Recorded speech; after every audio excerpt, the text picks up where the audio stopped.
Sveiki, esu Artūras Milevskis. Pamokų tikrai daug, tačiau pradėsim nuo pačios svarbiausios. Kas yra investavimas plačiaja prasme? Na, o dabar pradėkime nuo to, į kokias turto klases mes galime investuoti. Kiekvienas iš jų skiriasi, o dabar galim pereiti prie šios dienos paskaitos temos, tai yra obligacijos.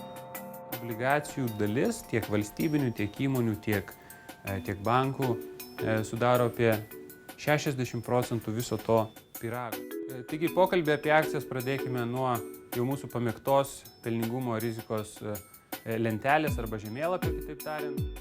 Ir kaip matome, akcijos šioje vietoje yra pačios tolimiausios arba vadinkime rizikingiausios. Šiandieną bus jau 5.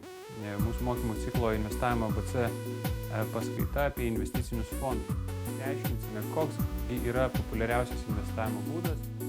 Dėkui už dėmesį ir sėkmės investuojant.